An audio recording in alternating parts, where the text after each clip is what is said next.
Halo sahabat ilmuwan muda, ketemu lagi dengan saya Eman Syahirman. Kali ini saya akan membahas tentang tips membentuk tim LKTI. Jadi tips ini berguna untuk teman-teman yang masih di SMP, SMA, dan mahasiswa yang ingin membentuk sebuah tim LKTI. Gimana sih caranya mencari teman atau menentukan teman-teman yang bisa kita ajak untuk membentuk sebuah tim LKTI? Tuntaskan video kali ini.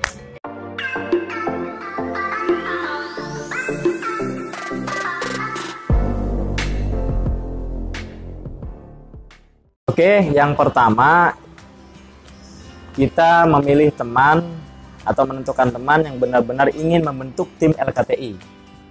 Jadi caranya sesuai pengalaman kita ya, sesuai pengalaman kami, itu carilah teman-teman kalian, teman itu baik teman sekolah atau teman dekat atau teman pernah kenal, itu yang dia mempunyai keinginan untuk membentuk sebuah tim LKTI. Biasanya teman-teman yang seperti itu dia aktif membaca artikel-artikel, membaca literatur, dan aktif dalam menulis seperti itu. Dan yang kedua, teman-teman yang punya rasa penasaran tinggi terkait karya tulis ilmiah. Biasanya mereka akan ngepoin senior-seniornya. Misalnya tanya ke kakak tingkat, gimana sih cara membuat LKT yang baik dan benar. Nah, mereka itu berarti punya keinginan yang sungguh-sungguh. Yang ketiga, bisa jadi kita melihat dari mereka yang sering melakukan eksperimen atau membuat penelitian-penelitian. Nah, di situ kita bisa ajak mereka, rangkul mereka untuk membentuk sebuah tim. Jadi, dasar awalnya adalah kita menentukan teman-teman yang benar-benar ingin membentuk tim LKTI seperti itu. Oke, tips yang kedua, di sini kita memilih teman berdasarkan background atau kemampuannya untuk membentuk sebuah tim. Kan kita masing-masing kan punya kemampuan yang berbeda-beda ya. Ada yang memang fokus di struktur kepenulisannya, ada yang memang fokus di penelitiannya saja, ada yang memang juga fokus di desain grafisnya, misalnya membuat PPT, membuat animasi atau apapun itu untuk penampilan-penampilan pada saat kita membuat sebuah karya seperti itu. Jadi itu penting teman-teman, agar apa? Agar dalam satu tim tuh saling mengisi, saling melengkapi, dan saling klop di dalam sebuah tim seperti itu. Insya Allah kalau tim-tim yang kayak begitu bisa awet dia sampai tidak hanya sekedar untuk membuat karya untuk lomba, tapi bisa juga untuk berbagi nanti ke teman-teman sekitarnya seperti itu. Oke, tips yang ketiga yaitu kita komitmen dalam sebuah tim. Jadi kita juga harus melihat teman-teman kita yang benar-benar komit kepada sebuah tim LKTI. Karena jangan sampai ketika kita sudah membahas sebuah karya, jadi kita kan punya kesibukan masing-masing ini. Jadi kita harus benar-benar punya jadwal yang dimana satu tim ini harus kumpul semua untuk membahas karya. Karena kalau kita sudah komitmen, waktu kita yang sempit pun kita bisa luangkan untuk pertemuan membahas karya seperti itu. Karena biasanya terjadi hal-hal di luar prediksi kita kan. Misalnya kita lagi mengumpul sebuah karya dengan deadline lomba yang yang semakin dekat, tapi teman kita, anggota kita ada yang berhalangan atau tidak bisa hadir atau tidak bisa ikut mengumpulkan, itu kan juga menentukan keberlangsungan karya kan seperti itu. Karena satu karya yang utuh itu harus dihasilkan atau dimusyawarahkan dengan tim yang utuh juga, gitu kan. Jadi teman-teman paham lah seperti itu. Intinya komitmen. Kalau kalian sudah membentuk 2 atau 3 orang dalam sebuah tim, maka usahakan 3 orang ini komitmen untuk membentuk karya dan mensolidkan tim. Sehingga tujuannya tidak hanya lomba saja, tapi intinya berkarya itu sendiri. Seperti itu. Oke, tips yang keempat. Tips yang keempat ini terkait dengan waktu teman-teman. Jadi waktu pembentukan tim. Di sini kan ada waktu pembuatan tim pada saat awal-awal, maksudnya tidak menunggu adanya lomba. Ada juga yang membentuk tim itu pada saat adanya lomba, seperti itu.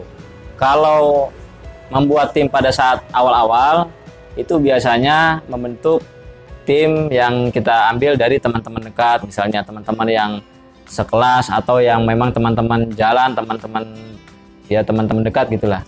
Nah, di situ biasanya kalau pembentukan dari awal akan lebih kompak, lebih solid, dan lebih kedepannya tuh lebih berkelanjutan lah seperti itu, karena komitmennya juga kuat kan seperti itu. Nah, tapi kalau pembentukan tim pada saat ada lomba itu biasanya mengacu pada tema lomba LKTI. Misalnya tentang teknologi berintegrasi dengan Islam seperti itu. Kalau seperti itu temanya biasanya teman-teman yang dari Fakultas Sains itu akan berkolaborasi dengan teman-teman dari jurusan keagamaan. Contoh misalnya di biologi membahas tentang bioenergi misalnya. Nah, itu bagaimana integrasinya dengan sains antara sains dan Islam, biasanya mengambil rujukan-rujukan dari Quran dan hadis. Nah, maka teman-teman di biologi itu akan mencari teman-teman yang berkompeten di bidang Quran dan hadis, seperti jurusan keagamaan, misal contoh syariah dan lain-lain yang memang mengerti tentang hal itu. Maka akan dibentuklah sebuah tim untuk mengikuti lomba. Itu bisa jadi karena memang mandiri dari mahasiswa itu sendiri atau pelajar itu sendiri, dan bisa jadi kita dibentuk oleh kampus karena kita mewakili kampus seperti itu. Contoh, saya pada saat itu mengikuti perlombaan atau event di Pionir. Pionir itu lomba Pekan Ilmiah Olahraga Nasional tingkat Kementerian Agama.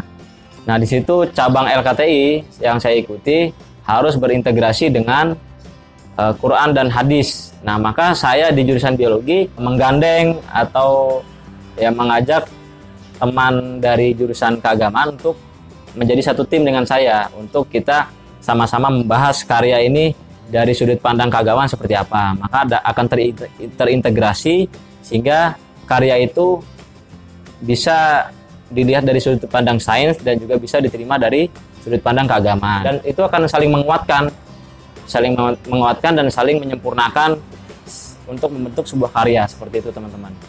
Oke, tips yang kelima di sini pembahasan terakhir tentang gender dalam sebuah tim. Jadi misalnya teman-teman membentuk tim terdiri dari 2 orang atau 3 orang, biasanya sih 3 orang ya.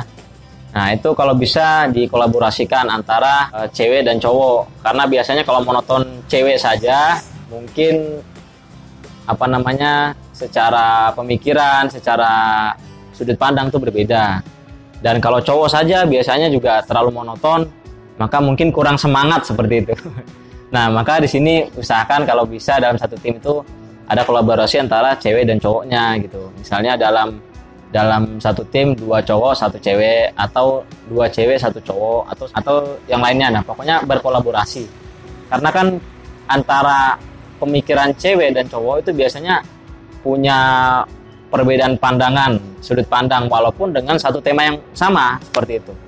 Jadi teman-teman semua bisa membentuk tim itu kolaborasi dari 2 gender ini seperti itu. Agar apa? Agar kita yang cewek misalnya mengingatkan, memberikan peringatan, misalnya yang teman-teman cowoknya lagi males, lagi sibuk. Nah, untuk ketika ada karya yang akan digarap, maka yang cewek ini yang memberikan semangat atau mengingatkan, oh kita ada deadline gitu kan. Nah, itu juga sangat berpengaruh seperti itu. Maka usahakan teman-teman untuk membuat tim, kalau bisa kolaborasi, dan jadilah tim yang solid dan bisa menghasilkan karya yang baik dan karya yang memecahkan permasalahan seperti itu. Oke teman-teman, itu tadi sedikit sharing dari saya tentang membentuk sebuah tim LKTI. Jadi teman-teman yang ingin bertanya lebih lanjut atau ingin sharing, silahkan tulis di komentar di bawah ini. Dan semoga teman-teman bisa mengawali tim yang baik dan solid. Dan kalau sudah punya tim, maka mudah-mudahan timnya lebih berkarya dan lebih menginspirasi banyak orang. Jangan lupa like, subscribe, dan share video ini. Semoga bermanfaat. Salam dari kami, salam ilmuwan muda. Juga kuat kan seperti itu. Nah, tapi kalau pembentukan biologi membahas tentang bioenergi misalnya. Nah, dan bisa jadi kita dibentuk oleh kampus atau mengajak teman dari jurusan keagamaan untuk